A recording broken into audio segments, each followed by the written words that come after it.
Agora, nem todos os manuscritos fazem parte da Bíblia, que existem os tais livros... Os apócrifos. Os apócrifos.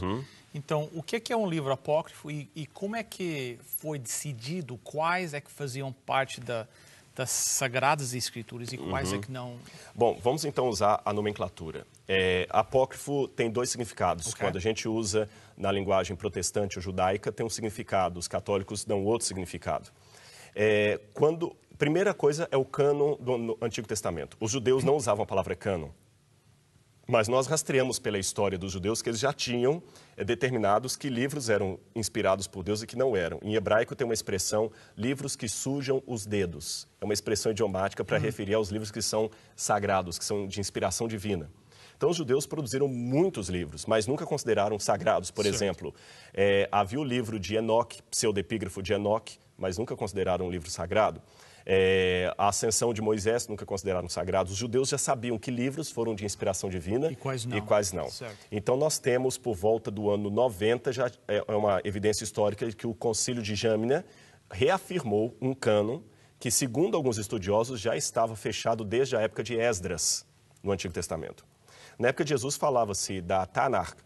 Tanar seria a Torá, a lei, os profetas, Nabi, e também os escritos, Ketibim, né, a Tanar, que eles falam. Então, seria a divisão da Bíblia do Antigo Testamento. Os cristãos já receberam esta parte da Bíblia pronta, fechada. Certo. Quando homens inspirados por Deus começaram a escrever o Novo Testamento, eles também sabiam que estavam escrevendo a palavra do Senhor e quando não estavam. E isso já estava muito claro na igreja. Muitos dizem que foi o Concílio de Nicéia que fechou o cânon. Isso é um absurdo. Nós já temos o cânon decidido desde o segundo século. Você tem o cânon muratoriano. E muitos livros ainda demoraram foram muito estudo e oração. Por exemplo, o Apocalipse faria parte ou não. Certo. Quando esses escritos foram, então, colocados no cânon, a igreja determinou quais seriam, então, de Deus e quais não seriam. Jerônimo, no quarto século, estava traduzindo a Bíblia para o latim. E quando ele o fez, o Papa Dámaso pediu para ele acrescentar aqueles livros do Antigo Testamento, apócrifos, não inspirados, que seria o livro de 1ª e 2ª Macabeus, Judite, Baruch, o Sirácida e outros mais, que hoje compõem a Bíblia Católica. E Jerônimo, no princípio, se recusou, mas o Papa insistiu. Então, Jerônimo acrescentou aqueles livros não inspirados, mas colocou uma nota. Esses livros foram colocados segundo a tradução de Teodocidão, mas não fazem parte do cânon original. Jerônimo escreveu isso aí, para deixar claro que não eram livros inspirados, inclusive complementos ao livro de Daniel e ao livro de Esther também. Não eram partes inspiradas da Bíblia.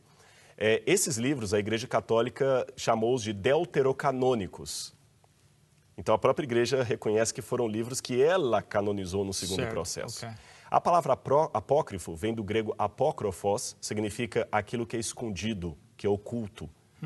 Por quê? Porque são pessoas que realmente escreveram no anonimato, ou valendo-se do nome de uma outra pessoa, ou trazendo memórias. Os livros apócrifos podem conter informação histórica valiosa.